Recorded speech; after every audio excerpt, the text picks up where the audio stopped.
사탕오락. Sleep 4 hours and pass. Sleep 5 hours and fail. Embodied in this famous maxim, the Korean education fever has been sweeping over the nation for the last few decades. Indeed, the daily schedule of a typical Korean student entails studying, and studying. Likewise, adults often have exhausting work schedules. Despite Korea's recent gold rush at the London Olympics, the Korean population in general does not seem to enjoy sport. So what are the barriers to playing sport in Korea?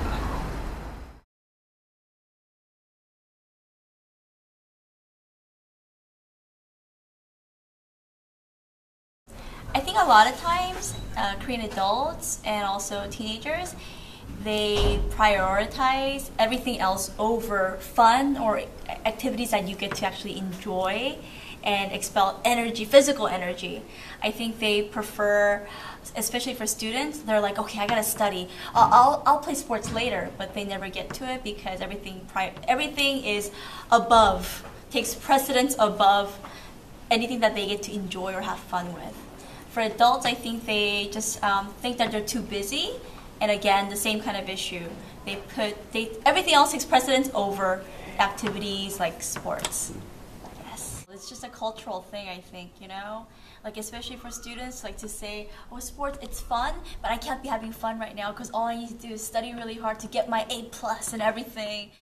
Ms. Chang represents the general viewpoint of Koreans that sport is a specialized activity for certain designated people.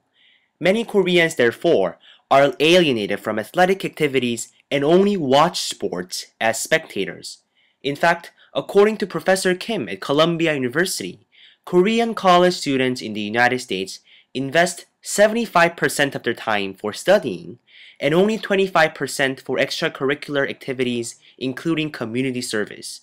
Such little participation in sports results from the social norms and views of their parents. However, professional sportsmen receive sufficient support from the government.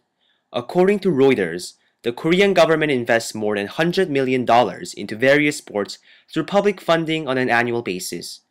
This is a large amount, almost equivalent to that of Britain.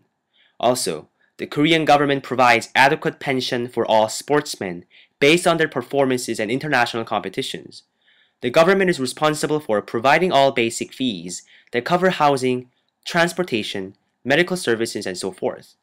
Such governmental support, in addition to enormous funding from major Korean conglomerates, has boosted the athletes' morale and commitment toward making greater accomplishments.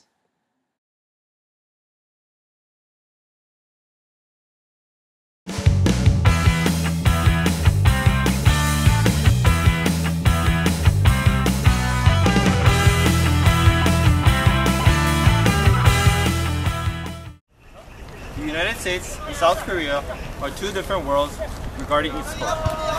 Although the American society and Korean society functions the same way, the American society does not strive for top-notch education.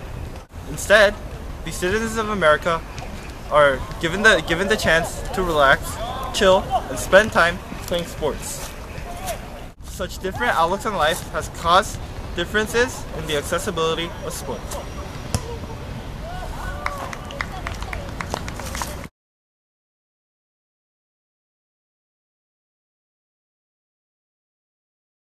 First of all, it's just most people you ask them what their hobby is, their answer is gonna be some sport activity.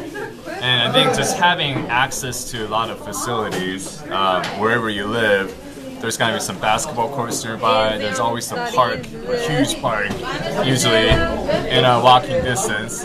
So it's easy to get a game going in the States, whether it's kickball or a game of softball at the park or shooting hoops at a nearby school. In comparison to Korea, you just don't have that same availability of the facilities. As Mr. Ju stated, in the United States, the abundance of sports facilities has caused the national sports participation to rise as well. The government funding on the facilities has enabled the citizens of the United States to practice and participate in the sport whenever they want. Unlike South Korea, where facilities and sports complexes lack, the United States provides its citizens with the necessary infrastructure.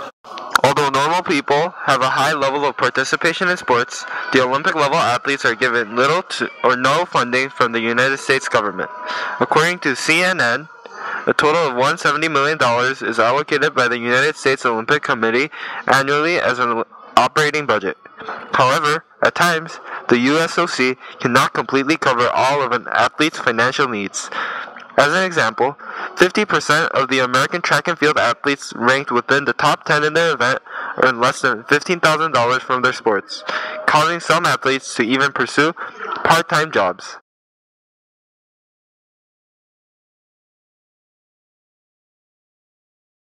While the Americans in general have a more pronounced penchant for playing sports than do the exhausted Koreans, the Korean government is more active in funding all athletes, whereas the US government mainly relies on its National Olympic Committee. In order for that to change, the Korean Ministry of Education must blend in sports programs into school curricula and host national campaigns to promote sports. On the other hand, the US government should spend more expenditure to get rid of the financial burden placed on their representatives. Sport for all!